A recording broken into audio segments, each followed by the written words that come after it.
किसान भाई, अगर आप टमाटर का खेती करते हैं तो टमाटर खेत में एक सबसे प्रमुख रोग देखा जाता है, जो होता है आपका फल में लगता है यह रोग।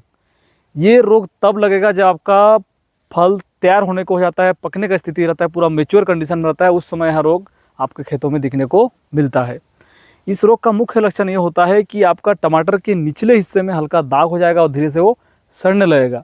इस रोग को हम बोलते हैं ब्लोसम इंड रॉट। यह कोई रोग नहीं है, वो एक डिसऑर्डर होता है जो कि एक पोषक तत्व के कमी कारण होता है, जिसका पूर्ति अगर हम अपने खेतों में समय पे कर देते हैं तो यह रोग आपके खेतों में नहीं लगेगा।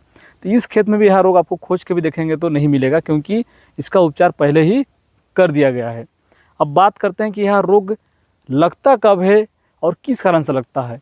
जैसे कि पहले मैं बता चुका हूँ कि ये रोग जब आपका फल लग जाएगा, मतलब 70 से 80 दिन जब आप पौधा ट्रांसप्लांटिंग करते हैं, 70 से 80 दिन में फल मेच्योर होने की कंडीशन में हो जाता है। और जैसे जैसे फल बढ़ने लगेगा, पकने की स्थिति होगा, उसी समय पे नीचे साइड में क्या होगा, हल्का दाग आ जाएगा ब्राउन कलर का और धीरे धीरे सड़ जाता है। तो हल्का भी अगर सड़ जाता है तो फल आपका पूरा बेकार हो गया। इस प्रकार इस तरह से अगर खेत में 10% 20% भी सड़ने लगता है तो पूरा खेत में फैल जाता है और आपका फल नष्ट हो जाता है, जिससे कि आपको बहुत ज़्यादा नुकसान होता है। तो ये जो रोग होता है ब्लोसम इंड रॉट, जिसको इंग्लिश में हम बोलते हैं ब्लोसम इंड रॉट, एक प्रकार का डिसऑर्डर है जो कि कैल्शियम के कमी के कारण होता है। एक बार फिर से बोल देता हूँ, ये जो ब्लोसम इंड रॉट है एक प्रकार का डिसऑर्डर है टमाटर के लिए, जो कि कैल्शियम के कमी के कारण आपके खेतों में होता है।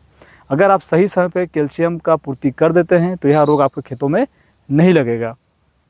तो कैल्शियम की कमी के कारण होने वाला जो रोग है उसको हम बोलते हैं ब्लोसम इंड रॉट। ये बहुत ही एक महत्वपूर्ण तथ्य है हमारे टमाटर की खेती के लिए। अब हम बात करते हैं कैल्शियम को कौन सा कैल्शियम देना है और कितने मात्रा में देना है, ताकि हमारे फसलों का अच्छे से ग्रोथ भी करे और टमाटर में यहाँ रोग भी ना लगे।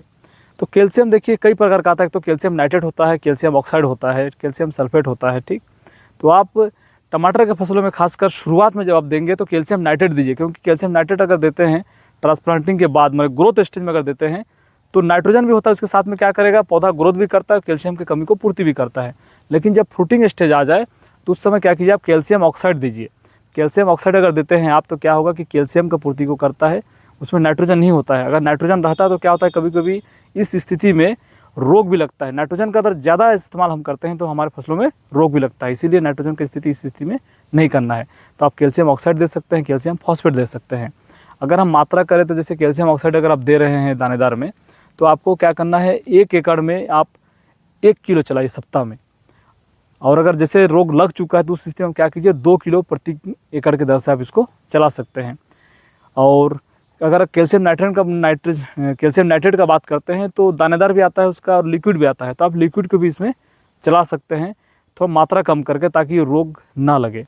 दोस्तों, इस प्रकार से जो ब्लोसम इंड रॉट टमाटर में लगता है इसका आप नियंत्रण कर सकते हैं। बहुत ही महत्वपूर्ण जानकारी था, जानकारी अगर अच्छा लगा है तो वीडियो को लाइक जरूर कीजिएगा और इस वीडियो को जरूर अन्य किसानों में इसको शेयर कीजिएगा। आपके रिश्तेदारों में हो चाहे आपके दोस्तों में हो, शेयर करने के लिए आप क्या कर सकते हैं, शेयर बटन में जाइए और शेयर करके आप फेसबुक में भी जाकर शेयर कर सकते हैं, आप ट्विटर में शेयर कर सकते हैं, आप व्हाट्सएप में शेयर कर सकते हैं। अगर शेयर कर देंगे तो अन्य किसानों तक वीडियो पहुँच जाएगा और उसको देख के लाभ ले सकते हैं।